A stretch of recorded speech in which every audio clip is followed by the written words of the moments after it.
to realize that when people talk about when you ask for a personal computer or even when you joined your present employer, more than half of the people on this continent were not yet alive. It sort of puts you in your place as somebody who's been around for a while. But let me talk today about an issue that I think is of fundamental importance for the future of Kenya, the future of East Africa, for the future of the African continent as a whole. And that is artificial intelligence, or AI. I won't go on at length about the many benefits that I believe it will create, but they are considerable. The future of productivity, the future of advances in every field of scientific or human endeavor that matter to the future of Africa. What I want to talk about today is what it will take to bring AI to Kenya and East Africa, and what it will take to put it in the hands of people here so they can get these benefits for themselves. Sure, and I'm happy to speak here if you want. It's not a big deal. Okay, let's see, does this work? Oh, it doesn't work, it's okay. All right. If you look at the history of technology, including the history of technology in Africa, there is so much that we can learn. And out of that learning, I think there is a clear recipe for the future. Fundamentally, whether you're talking about Kenya or any part of the world, one of the first things to think about is GPT.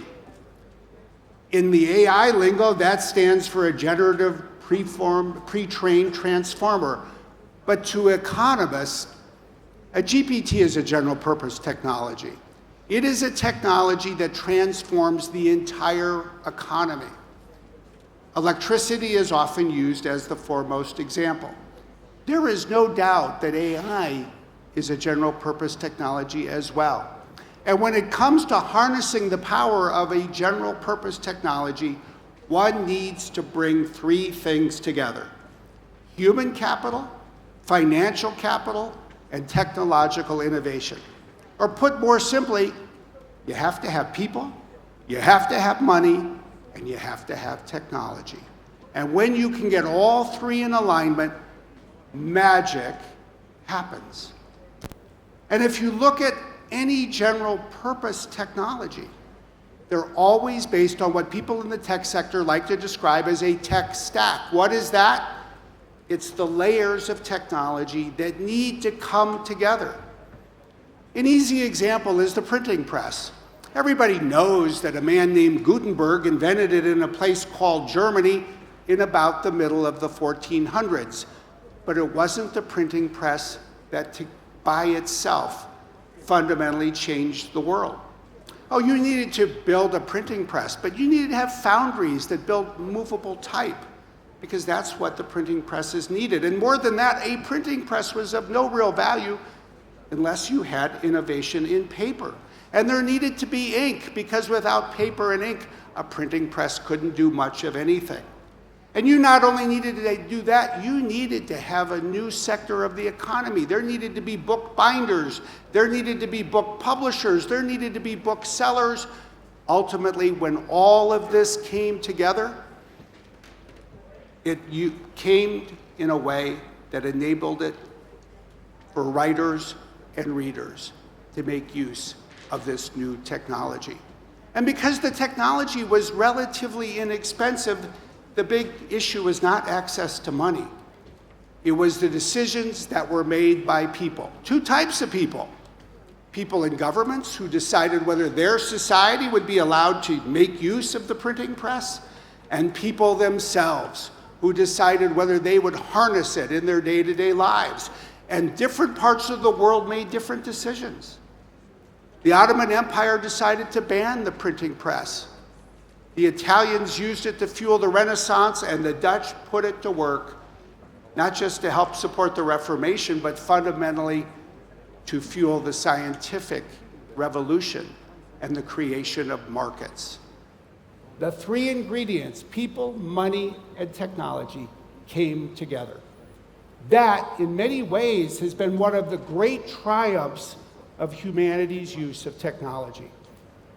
But there is a more recent technology in human terms that I think speaks to the triumphs and the tragedies of technology, including here in Africa.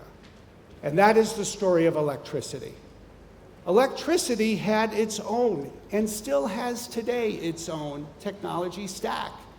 You need to have access to fuel to turn turbines. You need to build turbines and huge power plants.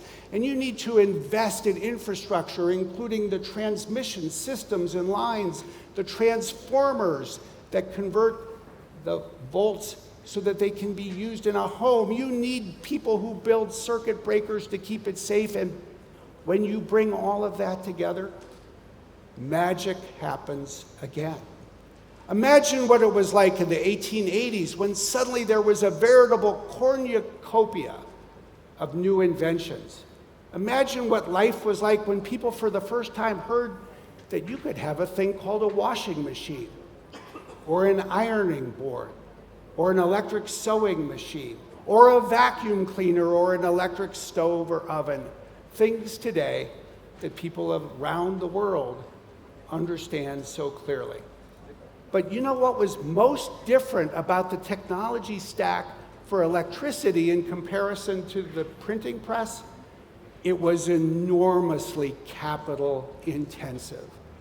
You needed to have a lot of money to build a power plant, to put in place the infrastructure needed to access the fuel, to build the transmission systems, and as a result, it drove the economies of some parts of the world forward, and it created the fundamental economic divide that the world still lives with today.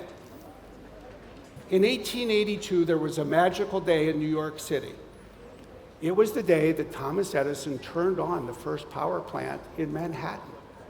And interestingly, it was named after a creature from Africa, a circus elephant named Jumbo that was all the popular rage in the United States.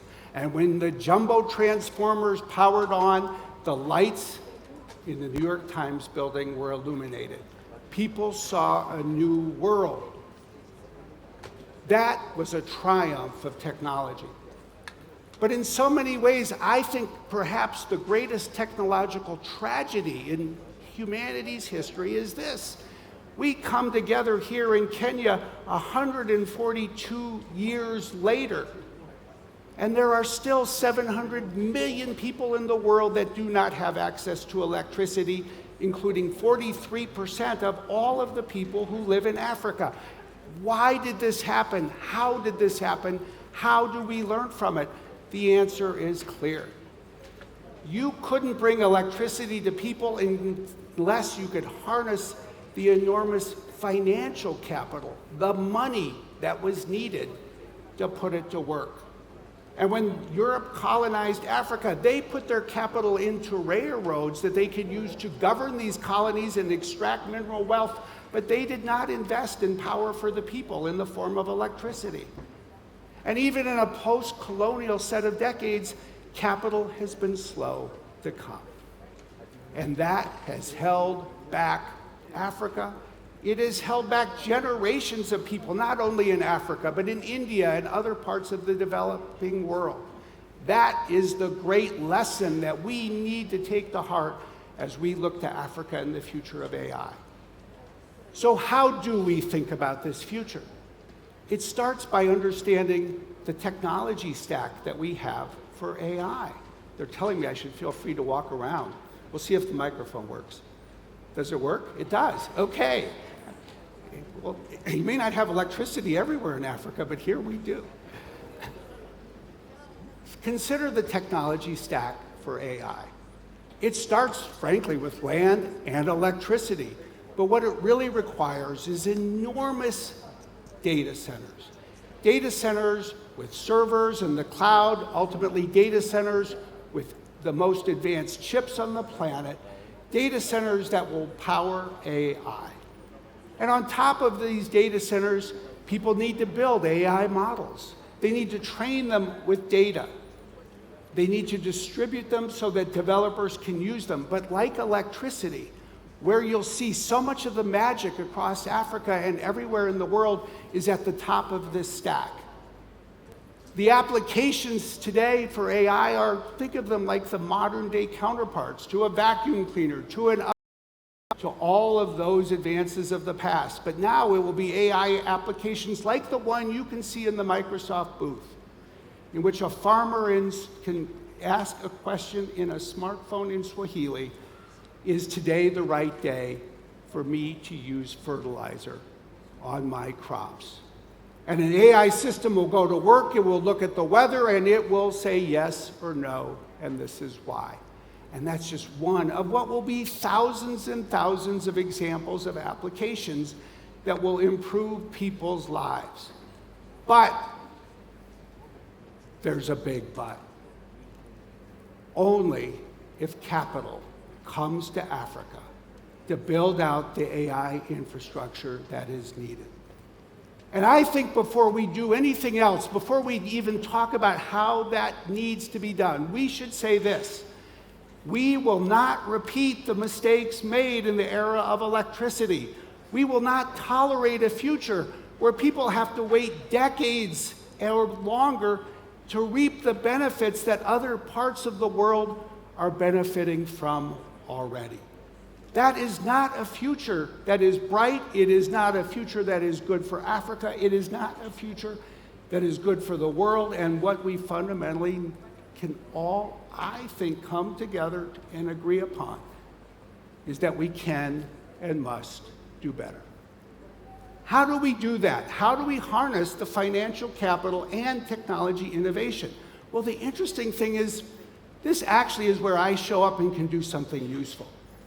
Because unlike the era of electricity, there are companies that are prepared to invest, to put in place the enormous amount of capital needed to build data centers and this AI infrastructure around the world. And Microsoft is not alone. Look at Amazon and AWS. Look at Google and GCP. Look at IBM and Oracle. Look at new companies that are being created. Look at companies that come from other parts of the world as well, because they will show up here in Africa too. That is cause for optimism. But even with this cause for optimism, I think if you look across Africa today, there are many places, even including Kenya, where the standards of financial investment would not necessarily race to build the data centers that are needed, not in the 2040s or not in the 2030s, but today and next year. We are going to need even more capital than standards of ordinary investment would enable. And that's why the announcement that was made last week by Microsoft and G42, in effect bringing together the United States and the United Arab Emirates, is a game changer, I believe, for Kenya and for East Africa. Because what you have is the UAE with a patient approach to investment, prepared to put its capital and its sovereign AI company, G42, together with a company like Microsoft, so we can invest more together. I'm not here today to make an announcement, but I'll tell you this: I am here to learn. We're here to learn, to talk with the United States ambassador to Kenya and people who live and work in Kenya and ask one fundamental question: how can we accelerate the digital revolution and the adoption of AI here in Kenya, so that we can work with President Ruto and his government and everybody in this room to help move AI adoption faster. As we do so, I think it's an enormously important time to take stock of Africa's great strengths. Because while there may be a shortage of capital and while there may be a need for investment from abroad in this technology, there is so much on which to build. Because in many ways, what the world needs, what countries need are public goods, digital public goods, digital public goods that layer up to create the various applications that become platforms and power the other innovations that are needed. And you have to travel far and wide to meet a company or an organization that is more impressive than M-Pesa and what it is doing here in Kenya and elsewhere in parts of Africa. Because what M-Pesa has done is created a layer for financial payments. And as you all have seen firsthand, when you create a layer for financial payments, you empower the economy in a fundamental new way. That is an enormous building block. And if you imagine a future that creates another layer for identity systems, as you see in a country like India with the Indian digital stack, you create a fundamental additional capability for citizens to access government services, to protect themselves from fraud, to interact with other people across town or around the world. And when you put these kinds of innovative layers together and then enable them to use AI, then innovation happens again. But of course, to enable all of that, you need to bring together not just the technology innovation and the financial capital. You need to empower and equip people with the skills they will need. And so it's so clear that in part, there's an enormous opportunity here in Kenya to continue to advance with programs that are already advancing today. Digital skilling programs that can be expanded. AI skilling programs that can give people the tools they'll need for the future, whether they're deep technology skills like AI developers will need, or the general skills that we'll all need as users, or the organizational skills that people who run businesses and government teams and nonprofits will need so that they can harness the power of AI to do better what they do already today. So we need to bring all of these layers together. I think we can. I believe we will. Certainly on behalf of Microsoft, we are committed to doing more. And as we do so, I would ask you to think about one final thought. Think about what it means to live in a world as humanity has for the last 6 centuries, when success is all about bringing together people, money, and technology. And then take stock of the demographics of the world today. If you're concerned about human capital, as we always must be, let's look around the world. Most of the world has a population that's aging. Most of the world now is actually reaching the point where it has a population that is declining. We face a future for the rest of this century where the world is going to need more people to be able to lean in and produce what the world needs. And where will the world find the people that are needed? You know exactly where that is. That's called Kenya. That's called Africa. That is where human capital is thriving. And that takes everything we're talking about here and puts it in a lens that makes it of paramount importance, not just for Kenya and not just for East Africa, but for the world as a whole. Because by bringing AI and financial capital to Africa, we will equip people in Africa to help support the innovation that's needed in the rest of the world. And we'll need to do it in a way that not only gives people skills to get jobs, but it helps people here in Kenya and across East Africa build new businesses. When I look at the work of the Africa Development Center that Microsoft has here in Nairobi with 542 employees today, I'm excited. But you know what really makes me optimistic about the future? I guarantee it, there will be a day in the 2030s when I'll be able to come to Nairobi, and I'll be able to meet people in Nairobi the way I do today in Barcelona and Brussels and Berlin and Beijing, people who say, I run a business that I founded, and you know where I got the skills to do it? I got them when I worked at Microsoft. That is what we are building here in Kenya. And I'll say I'm disappointed that you left, but I'm proud with what you've done and what you're building for the future. So think about what AI can do here today and what it can do in this decade and beyond. We have so much work to do. But I think there's a clear recipe. There is cause for optimism, and we can go forward with a clear recognition that we have it in our capability, not only to build a stronger and more prosperous East Africa and Kenya, not only to build a stronger Africa for the continent as a whole, but by doing so, enable Africa to help support a better world.